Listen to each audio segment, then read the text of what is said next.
Live mula sa ABS-CBN News Headquarters, ito ang TV Patrol. Magandang balita, bayan. Pinalaya na kaninang madaling araw ang dalawang anak ni Congressman Jules Ledesma. 5 araw matapos silang dukutin ng mga armadong lalaki sa San Juan noong Biyernes. Pero maugong ang mga espekulasyon na binayaran ang mga kidnapper ng malaking ransom kapalit ng kalayaan ng mga bata. Nakatanggap ang ABS-CBN News ng isang tip kung saan dadalhin at pawawalan daw ang mga bata. Pumunta sa lugar si Maylene Acuña, binantayan at sinubaybayan ang pagdating ng mga bata hanggang sa sila'y muling makapiling ng kanilang ama. Yan ang ating top story, eksklusibo.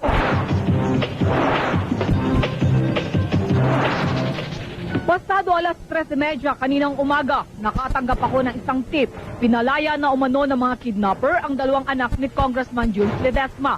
Sina Cristina Julieta Victoria, 10 taong gulang, at Julio Carlos Tomas, 5 taong gulang. Sinabi ng aking asset, magbantay kami sa Makati Medical Center. Doon ang usapan ng mga kidnapper at ni Asunta de Rossi, nobya ni Congressman Ledesma. Doon daw matatagpuan ng mga bata. Alas 4 ng umaga, nakita naglalakad ang mga bata sa Urban Avenue, Makati City. Palapit sa isang burger stand. Sa salitang Ingles, nagtanong ang mga bata kung saan ang Makati Medical Center. Tapos yung Makati Med, sinura na lang. Tapos yung mga bata. Pagdating sa Makati Med, nakilala ng staff ng ospital ang mga bata, kaya agad silang tumawag ng pulis. Dumating ang Makati PNP, SWAT team at Mobile Patrol. Hinintay ng lahat ang pagdating ni na Congressman Ledesma at Asunta.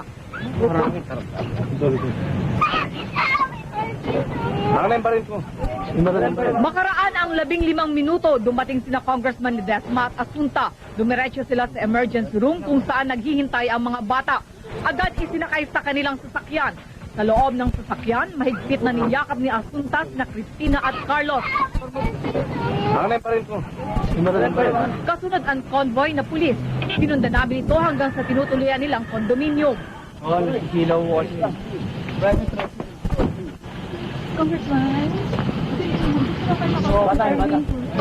Matapos ang ilang minuto, nagbigay ng pahayag si Ledesma.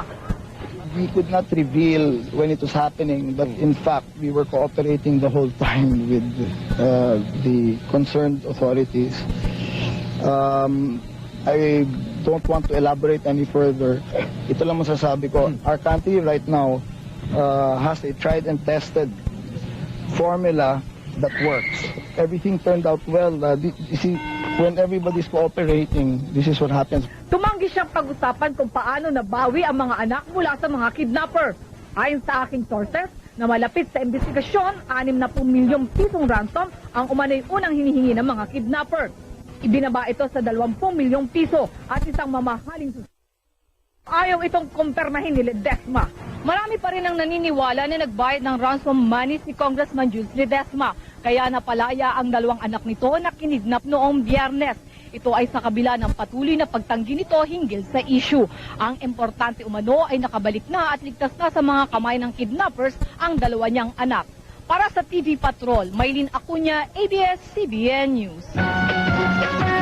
Maraming nakakita sa magkapatid na Cristina at Carlo Ledesma nang sila'y pawala ng mga kidnapper malapit sa Makati Medical Center kaninang madaling araw. Iisa ang kanilang obserbasyon, kalmado ang mga bata at mukhang nakarecover agad sa kanilang kalbaryo. May report si Dindo Amparo. Halos katapat lang ng emergency room ng Makati Med ang kalsada kung saan unang nakita ng mga testigo ang magkapatid na Cristina at Carlo Ledesma. Dito hinihinalang ibinaba ng mga kidnapper ang magkapatid na biktima. Papasok na sana sa pinagtatrabahuang restaurant ang kusinerong si Ray kasama nang mapansin niya ang dalawang bata papatawid sa katapat ng burger stand. Nandiyan tumatawid na sila dyan, yung harang na yon, yung sa gitna. Patawid na sila rito, nagtanong na sila sa burger machine. Kasi maraming sasakyan. Tapos yung dalawang bata, tumawid nga. Parang nagmamadaling pumuntang Makati Med, naghahanap ng telepono. Nakita rin ng mga bata ng parking attendant na si Michael Angeles. Sinamahan niya ang mga biktima sa emergency room ng ospital. Tulad ni Ray, di niya inakalang kidnap biktima mang ito. Wala raw takot sa mukha ng mga bata o kaya'y bakas na naging bihag sa loob ng ilang araw. Yung babae, hindi normal rin ho. Walang yung takot gano'n, wala naman. Basta, karaniwan lakad lang ng mga bata. Pero yung palundag-lundag pa yung maliit eh. Napansin din ito ng pulisya nang madatnan sa ospital, kalmado raw ang mga bata. Nung makita ko, hindi ko nga agad nakita yung lalaki, hinahanap ko pa. Yung pala, naglalaro ng computer doon sa emergency room. Ang nakita ko una, yung batang babae na malinis naman. At akap-akap ko nga pareho doon sa loob na sasakyan, mabango mukhang bago paligo pa. Nais makausap ng mga investigador ang mga napalayang anak ni Congressman Ledesma. Malaki raw ang may tutulong nila para matukoy ang mga nasa likod ng nasabing kaso. Para sa TV Patrol, Dindo Amparo, ABS-CBN News. Iminumungkahi ng mga dalubhasa na isailalim sa debriefing ng psychologist ang dalawang anak ni Congressman Jules Ledesma. Pinangangambahang dumanas ng trauma ang mga ito matapos ang 5 araw na pagkabihag sa kamay ng mga kidnappers. May report si Mariton Pacheco. Posibleng magkaroon ng post-traumatic stress disorder o PTSD ang dalawang anak ni Congressman Jules Ledesma kung di sila agad isa sa ilalim sa debriefing ng isang psychologist. Para yung anxiety level nila would be addressed immediately because we assume and we believe that this kind of events in a child's life would cause them undue anxiety. Kung hindi, maaaring makita na lang ang mga senyales ng PTSD tulad ng hirap sa pagtulog, kawalan ng ganang makipag-ugnayan sa ibang tao, nightmares o bangungot at pagiging matatakutin sa kahit anong bagay. Yung fear nila during the event itself, makikarry over nila in other events. So, they have to look out whether this fear would become unfounded na. Dahil bata ang mga naging biktima, dapat daw idaan sa laro o storytelling ang debriefing. Matapos ang ilang linggong pahinga, mahalaga rin daw na sikaping ibalik sa mga normal ang kanilang mga gawain tulad ng pagpasok sa eskwela. Dito raw masusukat kung gaano talaga kalalim ang trauma nila. Tumanggi munang magbigay ng pahayag ang Immaculate Conception Academy at Xavier, mga paaralan ng dalawang bata. Pero siniguro ng mga ito na magiging normal ang lahat pagbalik nila. Umaasa ang eksperto di magiging malalim ang trauma sa mga anak ng congressman. Mas mataas daw ang healing capacity o ang kakayahang makalimot at magpatawad ng mga bata kung ikukumpara sa matatanda. Para sa TV Patrol, Mariton Pacheco, ABS-CBN News. Mga senador takot na rin sa kidnap. At Asunta de Rossi, gwardyado na rin. Abangan ang mga balitang yan sa pagbabalik ng TV Patrol.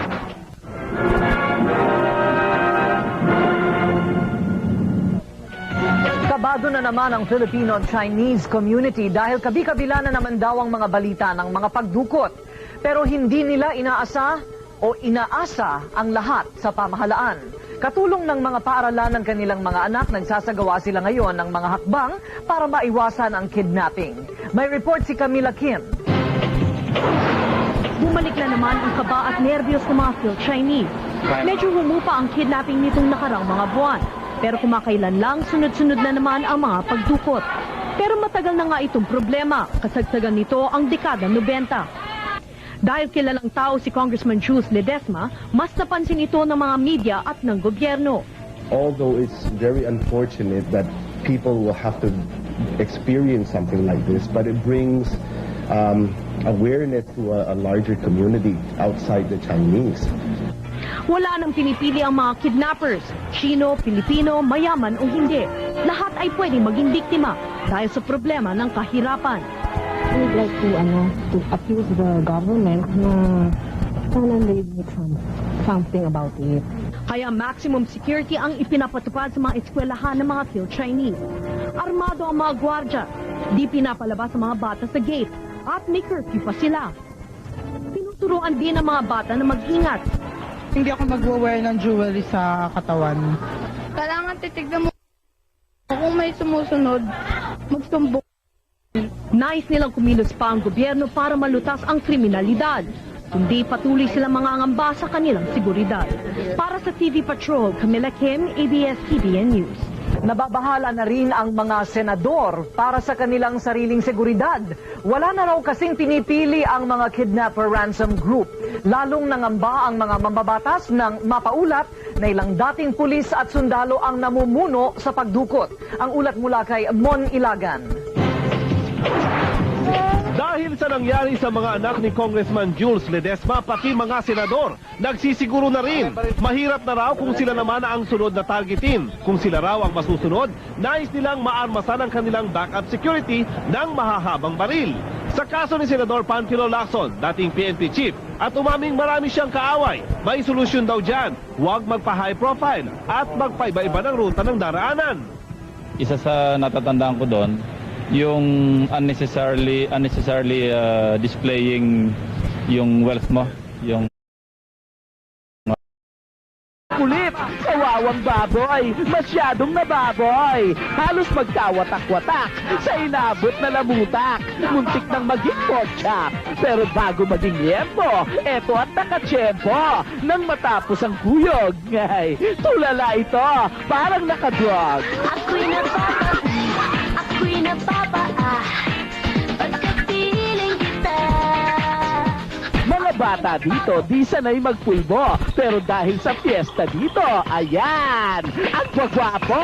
Yemes na umaga, pagising ko, pasok sa eskwela, nalilito, may exam ngayon, nabibigo, di ko malam kung saan ako, bilingon para makakuha ng sagot, kapag Ay, sumobrang pagkamestizo, mukhang mga kinalduro.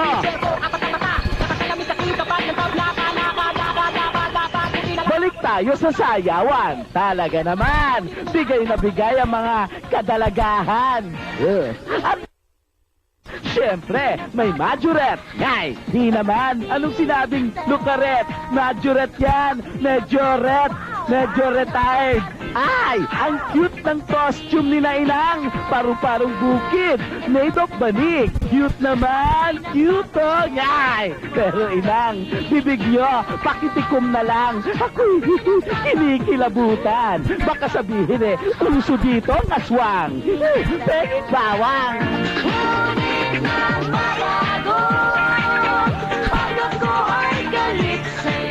Para sa TV Patrol, Mark Logan, ABS-CBN. At yan ang kabuuan ng mga balitang itinampok sa TV Patrol. Ako si Corina Sanchez, kami ang inyong sandigan ng katotohanan. Hanggang bukas, maraming salamat. Magandang gabi, bayan!